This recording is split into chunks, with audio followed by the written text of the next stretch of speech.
Vorsprung durch Technik ist unser Thema. Wir haben die drei Elektro-SUV gegeneinander antreten lassen im Konvoi über die Autobahn. Jaguar I-Pace, Audi e-tron, Tesla Model X.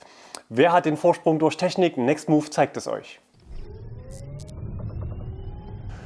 Unsere Themen im Test sind: Vergleich der Praxis-Autobahnreichweite, schaffen Sie über 300 Kilometer? Wie hoch ist der Verbrauch der Fahrzeuge? Welche Stromkosten fallen an? Wer ist der schnellste auf der Langstrecke, wenn das Thema Laden dazu kommt? Zum Beispiel ich mit allen drei Autos eine Strecke von 1000 Kilometer fahren würde. Was haben wir gemacht? Wir haben uns gebucht eine Testfahrt für den Audi e-tron am Flughafen München und haben ein Team aus erfahrenen E-Piloten vom Standort München an den Start gebracht, nämlich die Maria und den Otto, die im Model X gestartet sind, den Adrian und den Thomas vom Charge X im Jaguar I-Pace. Wir sind reine Autobahnstrecke gefahren und haben gesagt 130 Kilometer pro Stunde Tacho, sofern verkehrsbedingt möglich, sollten gefahren werden. Wenn es natürlich nicht ging, entsprechend weniger. Die Autobahnfahrt ging dann nach Landshut und zurück, insgesamt 87 Kilometer. Im Landshut kurzes Fotoshooting und Fahrerwechsel. Innenraumtemperatur war verabredet und eingestellt auf 20 Grad Celsius. Außen waren ungefähr 8 Grad Temperatur. Unsere Autos waren ein Audi e-tron von Audi, ein Vorserienfahrzeug mit Winterrädern auf 21 Zoll, Akkugröße 95 Kilowattstunden. Der Jaguar I-Pace First Edition von Next Move, Winterräder mit 20 Zoll, 90 Kilowattstunden Akku. Und das Tesla Model X 90D, auch Winterräder mit 20 Zoll und ebenfalls ca. 90 Kilowattstunden Akku. Diese Werte, die da immer im Katalog stehen, sind die sogenannte Bruttokapazität. Das ist der Wert, den der Hersteller erstmal an Batterie reinbaut, aber die kann ich nicht im vollen Umfang entnehmen, sondern dann gibt es noch die sogenannte nutzbare oder Nettokapazität. Und die liegt bei allen drei Autos nahezu gleich mit geringen Unterschieden im Bereich von 84 Kilowattstunden, die ich also rausnehmen kann aus dem Akku. Was ist rausgekommen? Wie sind die Verbräuche? Schauen wir mal rein in das Video aus München und den O-Ton der Teilnehmer, die uns die Werte verraten haben. So, hallo. Nach einem erfolgreichen, harten Arbeitstag sitzen wir jetzt hier in der Audi e-tron Lounge und sind stolz, euch das vorläufige Fazit hier mal zu präsentieren. Und ich würde sagen, wir fangen mit Thomas an von Charge X, der mit dem Jaguar I-Pace unterwegs war. Was ist dein Verbrauch? Genau, der Verbrauch war 31,3 Kilowattstunden. Top, 31,3. Dann haben wir als nächstes das Fahrzeug, um das es eigentlich geht, und zwar den Audi e-tron. Bei welchem Verbrauch sind wir hier? Bei 30,5 Kilowattstunden. 30,5, also nochmal einen Ticken besser. Und dann kommen wir zum letzten Modell, dem Tesla Model X. Adrian, wie schaut's aus? Was ist der Verbrauch auf 100 Kilometer? Der hatte tatsächlich 24,8, also ein super Wert. 24,8, wow, okay, das spricht für sich. Im Durchschnitt konnten 120 Kilometer pro Stunde gefahren werden. Das Model X ist mit deutlichem Abstand beim Verbrauch vorne. Aber was heißt das für die Reichweite? Wir haben es nachgerechnet, was also passieren würde, wenn ich den Akku leer fahren würde. Würde also der Jaguar I-Pace schaffen 272 Kilometer, der Audi e-tron 274 Kilometer, das Tesla Model X 339 Kilometer.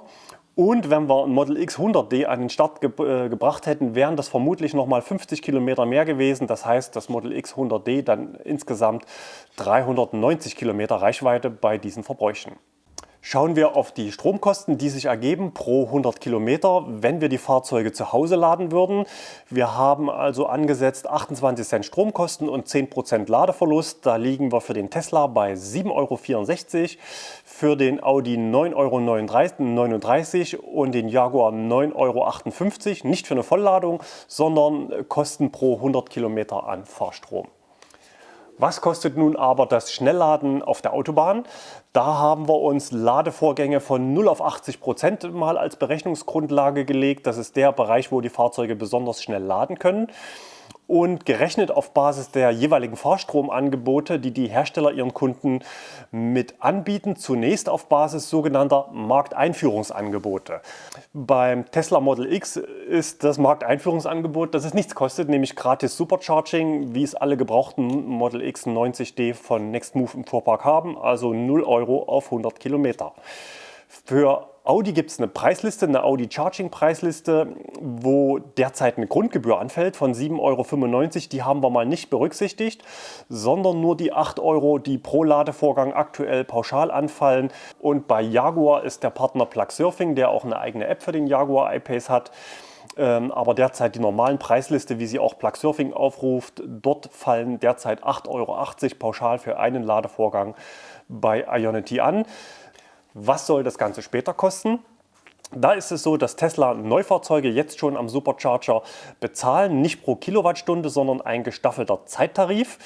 40 Cent bei hoher Ladeleistung und 20 Cent, wenn man dann weniger Leistung bezieht. Auf so einen exemplarischen Ladevorgang wieder 0 auf 80% kommen für einen Model X 90D, wir haben es nachgerechnet, dann umgerechnet auf den Strompreis ungefähr 27 Cent raus.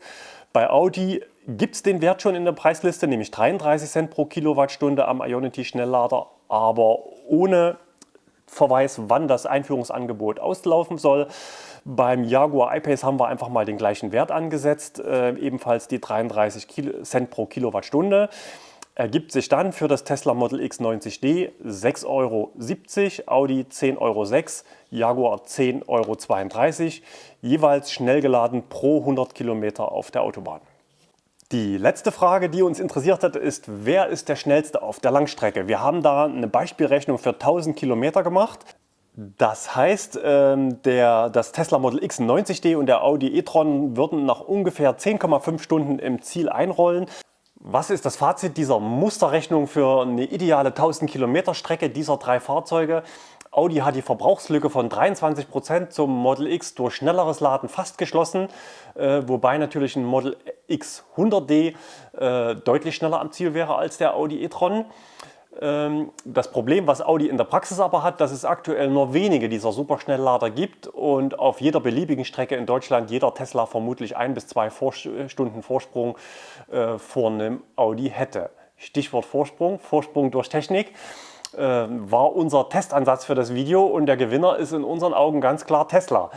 Dem Audi muss man noch gut schreiben. Erstens, er hatte 1 Zoll größere Räder und zweitens, es war ein Vorserienfahrzeug, was wir hier gefahren sind und noch nicht die finale Version. Für das 1 Zoll geben wir 15 Kilometer drauf. Reicht immer noch nicht für 300 Kilometer Autobahnreichweite im Winter soft gefahren. Das ist offenbar aktuell das Limit für Audi Jaguar und vermutlich auch für den Mercedes EQC, der da demnächst irgendwann kommen soll. Schreibt uns eure Meinung dazu gerne in die Kommentare. Ich hoffe, es war spannend. Direkter Vergleich der drei großen Autos. Das erste Mal, soweit wir wissen, sind sie zumindest offiziell im Video gegeneinander gefahren. Abonniert gerne unseren Kanal, wenn ihr es noch nicht getan habt. Ansonsten bis zum nächsten Test von Nextmove. Tschüss.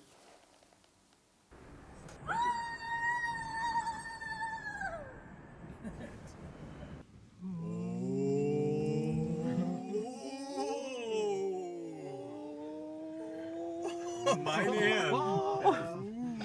Ja, das ist schon nicht schlecht.